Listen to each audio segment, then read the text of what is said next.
Great, thank you. So I'll now introduce a man that doesn't need an introduction, Nick Careen, our SVP Operations, Safety and Security, who's going to give an update on safety and operations. Nick, over to you. Good afternoon, everybody. It's probably better if I turn that on, eh? Good afternoon, everybody. I'm going to cover off 3 topics this afternoon that are specifically related to safety, primarily. All these topics will not be a surprise to anybody, so I won't be elaborating too much on them other than what's happening, encapsulate what's going on, what we're trying to do about it, and hopefully bring some clarity around the importance of these topics. So I'll talk about radio frequency spectrum, not the most exciting thing to explain. So I will try to be a little more general in terms of what it is and what's concerning us around this. GNSS spoofing and jamming, which would be, I think, the third year in a row we've spoken about this in this forum, and lithium batteries, which seems to be every year that we talk about it. So in terms of spectrum, to keep it relatively light, we've got 4 bands that we play in, for lack of a better term. We have high frequency, we have very high frequency, we have ultra high frequency, and super high frequency. So the naming nomenclature is pretty simple, but so we use all forms of these in terms of communication on board an aircraft, whether that's to communicate, to navigate, or to provide critical operational data and weather information when we fly. So why do we care about it? So the global it's all over the place, actually, in terms of management of the spectrum. So the allocation of the spectrum is handled by the International Telecommunications Union. Regulators around the world all do their own part in terms of how they regulate it, whether that's the FCC in the US, IATA in Canada, and other jurisdictions around the world that manage the non-aviation bands. There's the adjacent bands are the problem, primarily around 5G. I'll get into that a little bit, and the telecom networks and other industries and their involvement in this. And there's, of course, money. As a spectrum comes at a big price. Governments generate a significant amount of revenue. One example here in terms of what the US generated from the last spectrum bid for 5G was $100 billion. So, what causes the interference? Bleed. Primarily around with the high frequency of 5G networks around in or near or around airports often result in a bleed over into our equipment on critical flights, critical time of flight, either on takeoff or landing. The other problem, which makes this even more difficult to manage, is that we have a significant number of aircraft out there that are old. You heard about the supply chain issues. They're not being replaced anytime soon either. And they are not, do not necessarily have the right equipage or filtering on board some of these primarily radio altimeters, which I'll speak about, which causes some of this interference to be more prevalent. So what can the interference lead to? It can lead to miscommunication. It can lead to a loss of navigation signals, which I can tell you that it would not be and is not the greatest thing to happen in any phase of flight, but in particular on takeoff and in particular landing. And there's an increase of other risks during critical flight phases. There are potential for operational disruptions, misalignment, go-arounds, holding patterns, diversions, especially in terms of aircraft not being as I'd mentioned earlier, not with the right equipment on board. And obviously, anytime you introduce manual processes and in what has become a pretty automated environment in the cockpit, you also introduce greater risk. Of course, there are costs to that. We've put some numbers to it, but primarily where do the costs originate? On-time performance will and is impacted. And we've seen that during last 5G rollout in the US in particular. Fuel efficiency, if we are doing go-arounds, if we are doing holding, if we are doing diversions, for sure there's going to be additional cost to that. And obviously there's operational costs associated with maintenance and increased passenger compensation in terms of irregular operations. So, we'll say on a positive note, we are seeing indications that the current U.S. government, as well as the FCC, and in particular the FAA, are trying to find a solution to this problem. If they don't, however, the costs associated with just using an independent survey isolated to 10 airports would be around $5.5 billion. How? Arrival disruptions, which I'd mentioned, go-arounds and diversions, passenger time loss, etc. Reduced operations because of the inability to fly, which would be compounded in loss of revenue, and retrofitting costs, which would be in terms of new radio altimeters, new filters, upgrade packages, any labor associated with that. So it's a big price tag if you don't get this right, never mind the more important part, which is the safety element. So radio altimeters, like I mentioned, is what we're talking about. Critical part of our aircraft systems basically tell you where you are in terms of height using radio signals. Something that's really been difficult is that the standards for new and what would be considered more resilient equipment has taken years and not available yet, and will not be fully available and fully deployed across the entire fleet of aircraft globally until 2035. Voluntary mitigation has been working for the most part, and I'll talk about that in a second. But it's critical that we get onto this now. As an example, the mitigations, which I'll explain in a second, in Canada and Australia are up in early 2026. So they could revert to a different system, which would be very troublesome. And also the fact that the US is up in 2028. Not to mention that, as I mentioned earlier, the new equipment won't be available till between 2032 and 2035. So we've got a problem for the next 10 years or so. So what needs to happen?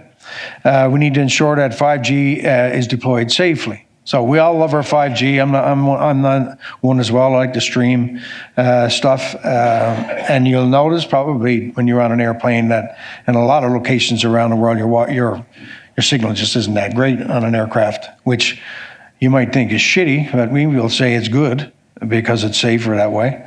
And we want to make sure that we maintain that. How do they do that? They point their antennas away from the airport, and they lower the frequency at which it's operating. So 5G simply may be available in certain locations of the airport, but certainly not near the out in the tarmac or near the runways.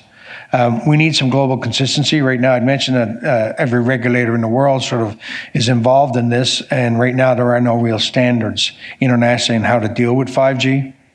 So we're going to try to work and continue to try to work with the regulatory fragmentation, primarily through ICAO. And we want to strengthen transparency primarily with communication to the telcos, telecommunication operators, as well as other aviation industry professionals so they understand the amount of incidents that we're taking or occurring and the impact that has on aviation, which basically includes, would involve us getting more data, which we are currently compiling. So that's it on spectrum.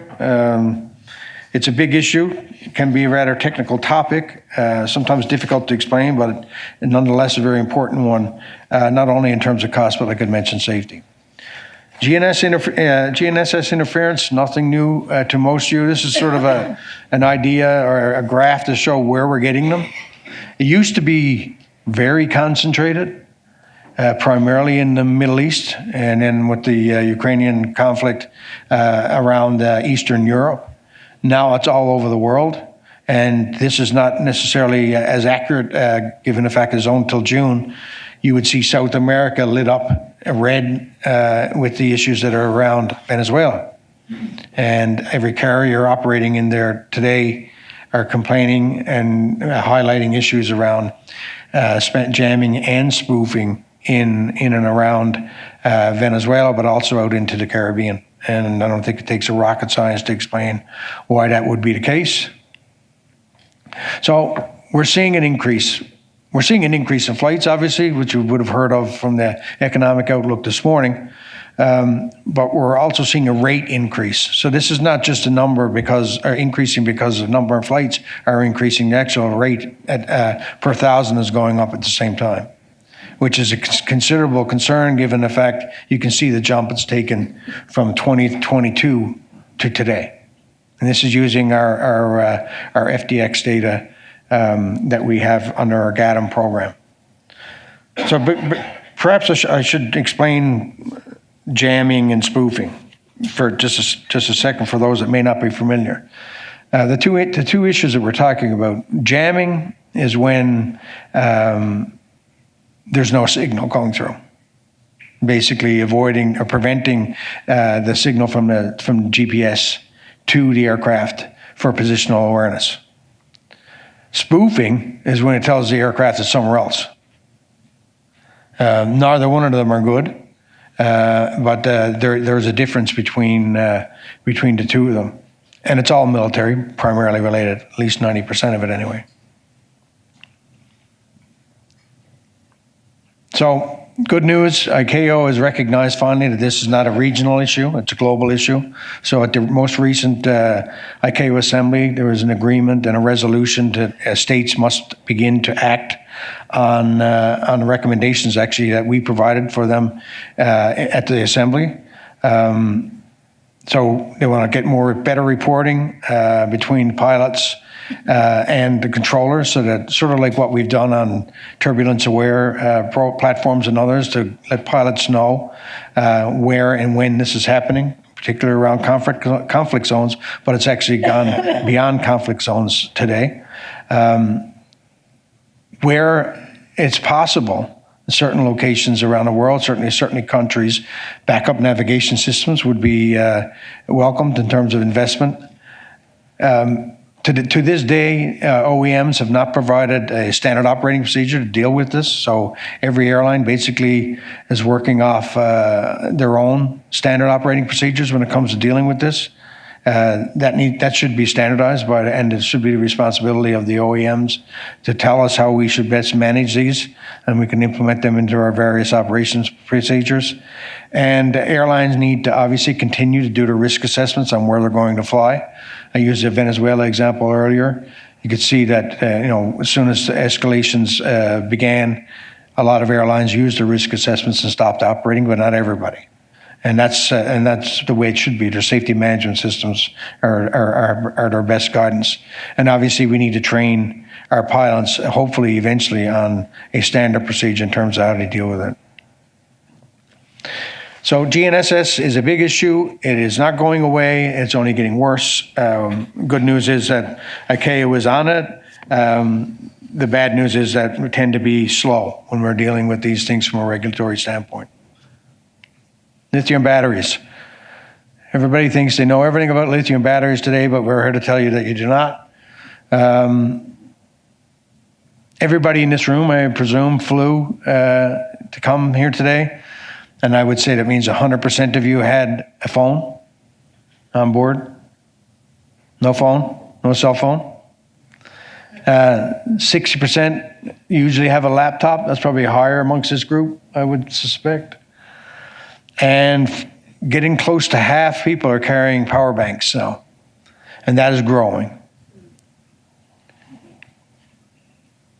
If you ask somebody the question, are you familiar with what you can and cannot do when it comes to carriage of lithium batteries? The resounding response is yes. Until we dig in deeper, 50% think it's okay to pack small lithium battery items into their checked luggage. Almost 50% incorrectly believe it's okay to pack power banks into their checked bags. And 33% believe that there are no power limits in the power banks or spare batteries which are carried on board aircraft. I'm actually surprised that's not even higher. So we're promoting and doing it's our first B2C campaign in terms of education around this. So when we all check in at the airport for a flight, we do it online primarily, but 90% of us anyway, and we blow through that prohibitive list that explains all this stuff. So we're trying to do it in a simpler way and to get the message out. Pack light, only bring the devices and batteries you really need. Stay alert. If it's hot or smoking or damaged, let someone know. Keep devices with you at all times. Checked baggage is not an option. Protect loose batteries. So what does that mean? Make sure that they're packed properly and cover the terminals just to avoid a short. If you get gate checked, there used to be a time when you had to remind, and some people may have been reminded, and the agents are getting better at it, say, well, you have any medication in your bag? Well, now that should be, do you have any medication in your bag, and do you have any lithium batteries in your bag? Check the battery size. It's 100 megawatt hours, or watt hours rather, that you're allowed on board an aircraft. Anything above that, you need to ask. And there's limitations on how much you can take. Anything above 250, you cannot take at all. And check airline rules. Not every airline is fully consistent in terms of their standardized. There's a standardization, but there are variations that are allowed, and the airlines. So make sure you know what you're capable of and not capable of carrying. Very simple, but trying to get the message out to all the consumers as much as possible. Thanks very much. Happy to take any questions, but you're going to show the video first. Hey there, travelers. Look, quick heads up. When you fly, any electronic device with a lithium battery is a potential hazard if not packed properly. I said one at a time, please. Can I go there, please? She vibrates. Careful, don't. Okay, listen up. Here are the rules. I get it. You're excited for your trip, but pack light. Only bring the devices and batteries you really need. If a device is hot, smoking, or damaged, tell the crew immediately. Look, I fly. That's kind of my whole thing. But with bigger batteries, I can't board without airline approval. Thank you. You may board now. I'm cleared for takeoff?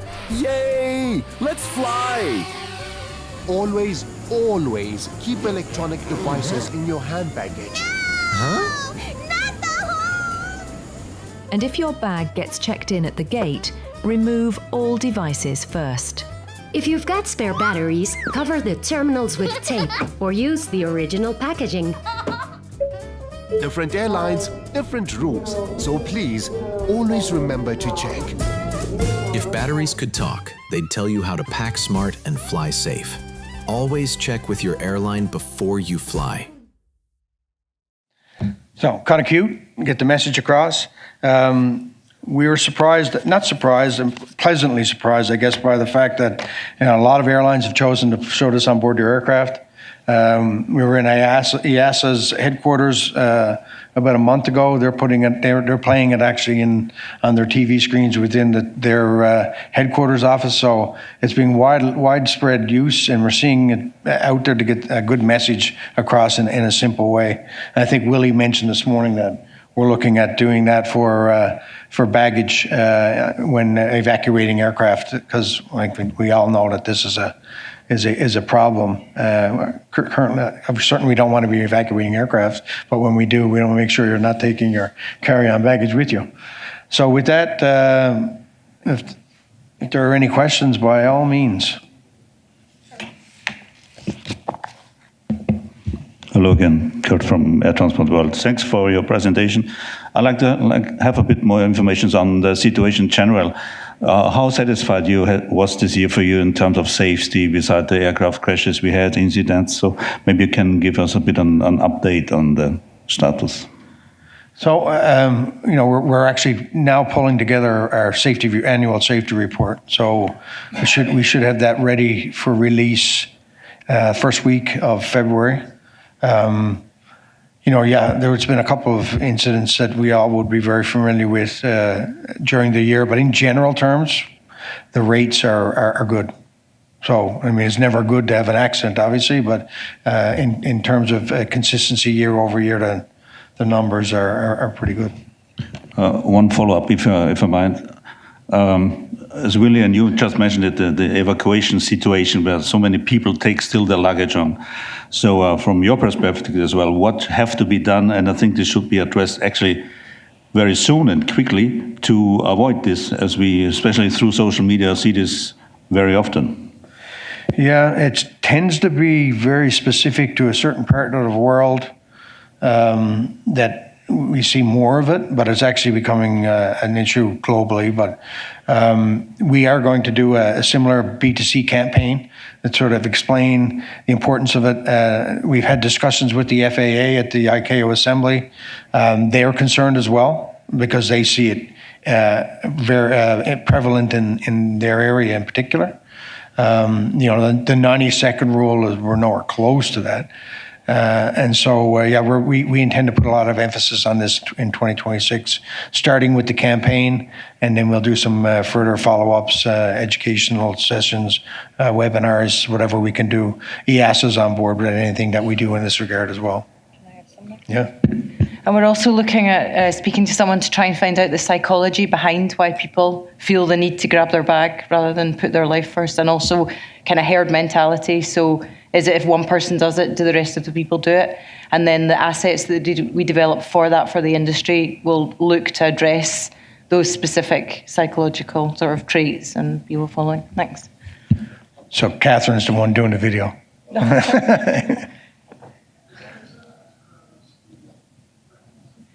Yeah? Any more? Yeah.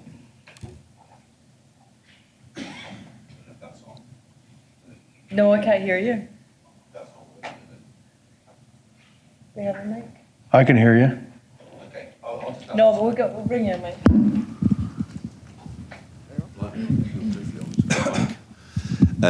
Oliver Gill for the Sunday Times. Just a couple of questions. Any reflections on the recent situation with the Airbus A320 family and the software update and how that played out? It was obviously it was resolved fairly quickly, but is this something we're going to see more of? And just any thoughts on that?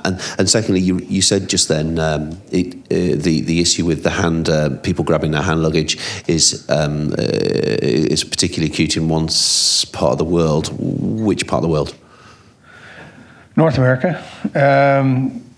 In terms of software, the software update for Boeing, we in general, no, we wouldn't have a lot to say about it. I think it was handled excellent, actually. I mean, there was a lot of sensationalism around what was required. I think people were looking for the entire fleet of A320s to be grounded and there'd be massive disruption, and then we're kind of disappointed the next day when they find out that all the aircraft were actually updated overnight, and it was a software rollback. This happens quite frequently. And, airworthiness directives are nothing new in this industry. They were less likely to be headlines, and perhaps that's just the world we live in now in terms of social media and the availability of this stuff. But I think, no, I wouldn't say anything. We were tracking the event, but I think it was handled very well by all the regulators involved, and in particular by Airbus. Nick, at the AGM in the summer, you talked about the lithium battery issue and the fact that some airlines were introducing, unilateral policies on power banks and so on. That's continued, and there have been a series of fires through the course of the year, which doesn't tally very well with the baggage issue you're talking about, people grabbing their hand luggage. So do you think that the consumer campaign you've launched is going to be sufficient to prevent this sort of lack of standardization around the world, or do you see that continuing? I think that we haven't seen a significant proliferation from what we had seen originally with some of the incidents primarily in the Asia-Pacific region. And that one's a pretty sensational one, which created the diversion and the flames and the video and all that stuff, which we saw online. I think each airline is going to look at this differently. They're going to use their safety management system to determine their risk assessment, their risk profile, and how they like to handle it. So there will always be a little bit of variation. The variation will be a little bit more restrictive than perhaps some others that feel that they can manage it better on board. We're seeing airlines getting better in terms of fire prevention, fire suspension, when these events do take place. I think awareness from consumers is going to help. And I do think that with this greatest awareness and continued education campaign, that we should nip this kind of in the bud to where we are today.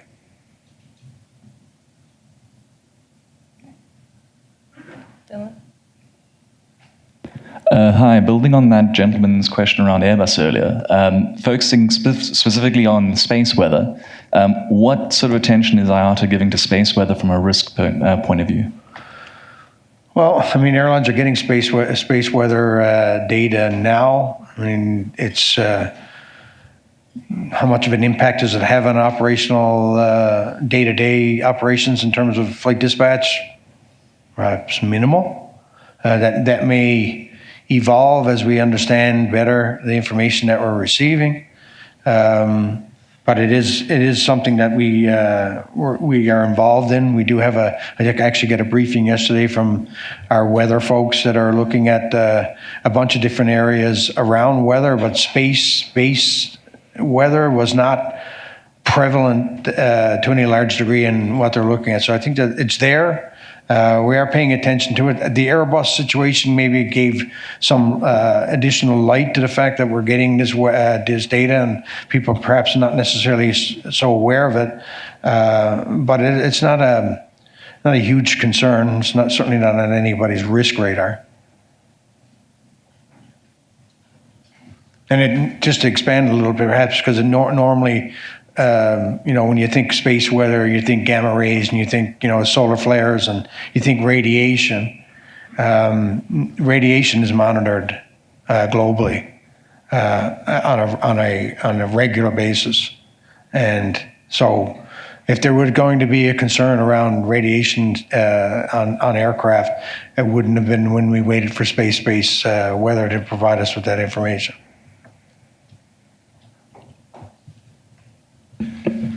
Graham, Newton Airlines. With the spectrum, Nick, is this really confined to North America, and what are other regions, got prepared to handle this? It has been mostly in a U.S. issue, primarily because of the sort of first onslaught of 5G and the lack of an agreement between the FCC and the FAA around its deployment. That ended up being an 11th hour decision, and right now we're okay until 2028. Who knows what happens after that? Canada is a concern at the moment because their agreement they have with respect to, I'd mentioned where the towers are pointing and what frequency they're emitting. That agreement is up in 2026, and we don't know what the plan is at the moment. We suspect they will extend, but we never, put a guess on that. We want to see concrete response if that's the case. Australia is also up in 2026. They had issues prior to the rollout. Most other locations has been Africa. There's been some issues and reports, but like I said, we're pulling together a better understanding of the reporting. It's not the greatest data point we have. So we need more data around this interference or when it happens for us to be able to speak to it a little bit more intelligibly in terms of where we're getting it globally, what locations are more prevalent. But like I said, the U.S. was definitely the largest area. Sorry, Nick, just two more questions on spectrum. What is it that can be done to mitigate the issues with spectrum? Question one. And question two, why is it taking so long for the retrofits to take place? Why the industry's known about it for a while? What's the challenge? Okay, I'll do the second one first. I'd love to throw Honeywell under the bus, but I can't. So that's the answer to number two. Number one, primarily at the moment, is education training for the pilots. Increased communication from air navigation service providers and the pilots themselves to be able to be prepared for any spectrum issues that they may encounter. I think the biggest issue is around telcos, making sure that they have their towers pointing in a direction away from the airport vicinity, the aerodrome in particular, and also to lower the frequency. So it's not up against that frequency band that we're operating in, primarily for radio altimeters, which is 4.4, not to bore you to death, but it's 4.4 to 4.6, I believe, and then obviously 5G is at 5. So there's a risk that there's a spillover, or they call it bleed. So that's primarily the best way to deal with it. Where is it? Yeah.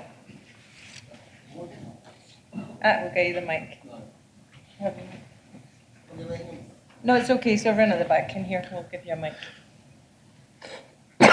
Excuse me. Yeah.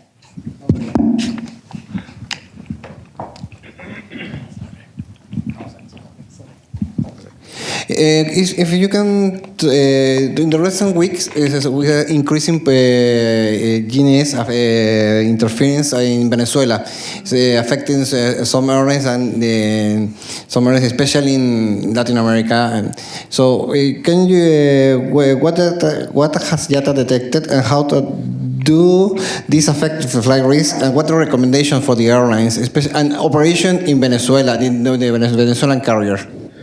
No, Venezuela, I think it's not a surprise. I think it's new in a way to South America in terms of interference. If you're asking a Middle Eastern carrier or someone who operates in and out of Eastern Europe, they would be very well adept to dealing with these issues when they happen. It was new, like I said, to the Latin American carriers in particular, and around Venezuela. Most had stopped operating.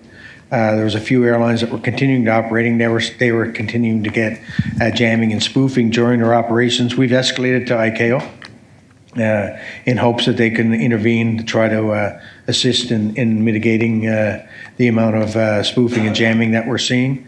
But it's very difficult when 1/3 of the fleet sitting on the doorstep.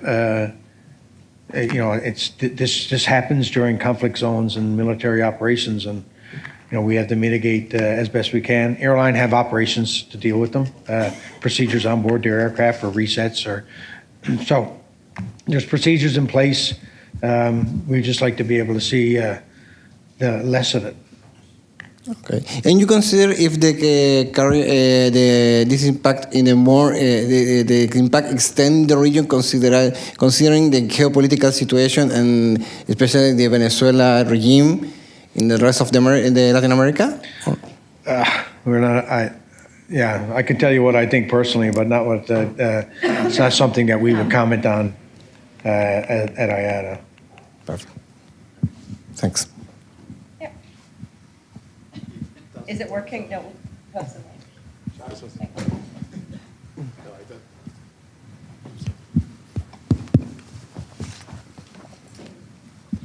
Thank you, Leonard Berber from the Italian newspaper Corriere. Question related to the drones in the European airports or unidentified flying objects, because we are not sure about 100% the stories are related to drones. But are you aware of any particular airline that is changing their plan when they land or when they take off from the European airports because of those drone site is nearby? And if not, what can do the airlines to try to minimize that impact, considering that if they close the airport, it's closed for everyone? Thank you. Well, this happens, unfortunately. It seems to be sporadic. We had a number of issues in the UK a few years ago, and then it kind of died off. And Brussels had their share of challenges recently. Airlines become aware of these risks, and the airports and air navigation service providers will close the airspace, and airplanes won't operate till it's clear. And that's the safest form of operating, and that's always what no airline is going to try to operate if there's a risk of contact with something that's not supposed to be there. It would be treated like any other aircraft. So, not aware of anybody changing any procedures, and there hasn't been any discussions, to my knowledge, of anyone wanting to change any procedures at this point. Just hoping that at some point we don't have this type of disruption in and around an airport. But you can't control everything that operates, especially these things. Most 99% follow rules, and you will have from time to time those that don't. We have systems that will pick up that activity, and unfortunately will impact the operation because the airspace will be closed until they address it.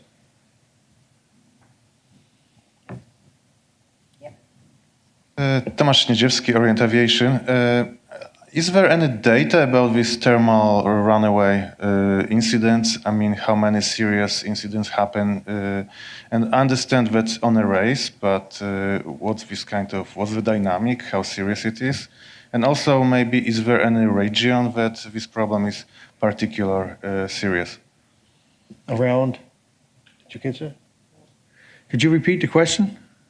This lithium battery fires. I mean, how many serious incidents happened so far? Is it like? I understand that's happening more, but what's the dynamic? I mean, there's quite a few lithium batteries that take place. An exact number we can get you. They're handled like they should be, and they don't make the news. High-profile events, we probably had a couple this year.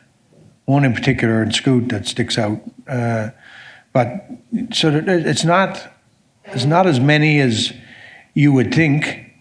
But if it does happen, and I think not so much in the cabin. The cabin's a concern, obviously, but it was more if it happens in the cargo hold and thermal runaway and the risks associated with that. Is why we're so vigilant on the issue, because it's not something to be taken lightly. But the fact that we're on it is a reason to avoid there being a problem in the first place. But we will get you some statistics on the amounts that we're seeing. And that's like KK just said in my ear. Like I said in the presentation, the more people that carry this stuff, the greater the risk. So, is there any region that the problem is more serious, or is it like everywhere the same? Nah, it's everywhere. Yeah. Robert. Yeah, Robert Silk, Travel Weekly. You mentioned, Nick, that North America is the biggest problem with hand baggage. Catherine, you mentioned that you're going to do a study. Maybe you can. Are you all doing fielding an actual research study on this question of what the psych traits are behind it, and any theories on why we're the worst? Well, I mean, it's just because there's been a few incidents where it's been illustrated through social media with people running across the tarmac with their bags and stuff. So that I'm kind of being flippant by picking on on North America because it's front and center, but it is an issue globally. It's not that we're not looking at targeting any specific area. Studies will be done, yes. KK mentioned the sort of psychological aspect of why we all feel the need, because we're told the announcements are there in case of emergency, leave everything. And anyone that's been through shout of commands, the flight attendants, I unfortunately have been, and the flight attendants are going to be screaming to the top of their lungs to exit the airplane and leave everything behind. So it will be interesting to see what we come up with when we go through that from a psychological standpoint. The rest will be simple, just a reminder that leave your stuff on board. Maybe it's just could be as simple as that. But yeah, it's not. I don't know what in terms of timing we're thinking. What? Yeah. By mid-year, more than likely at the AGM or in advance of it. Are enough airlines including in their safety presentations that leave your handbags behind? I feel like on and maybe I'm not but I've seen a little more of it on U.S. airlines, but it wasn't always a standard there. That's a good question. I think it's part of normal briefing. We've never done a survey on what airlines are saying on board their aircraft. It's a good question. We can look into it. Yeah. But it's, again, every airline does approach this a little bit differently, and just like turbulence, in the U.S., the approach to turbulence, chances of you flying domestically and a flight attendant sitting for the entire flight is a lot higher in the U.S. than it is elsewhere because of some pretty high-profile turbulence incidents.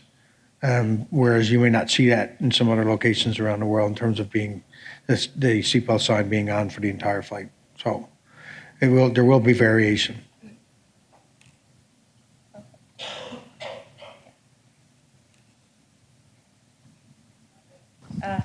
None of them are working. It was on purpose, actually. I unplugged it when I came in. Kate Duffy from Bloomberg News. With all the airlines around the world sort of agreeing deals for Wi-Fi connection, including with Starlink or also Viasat, are you seeing any risks at all with this? No, actually, it could be a benefit from an operational standpoint with another communication link. I'll use an example. Type B messaging is an old, antiquated way of communication, especially from dispatch and air traffic control. This provides an opportunity to be able to communicate in different, less expensive way, actually. So no, I welcome players, and not only that, it lets us stream better on board aircraft when we're flying for long distances. So there's an advantage to that too from a customer standpoint. So no, there's no risk involved in using satellite service providers for internet.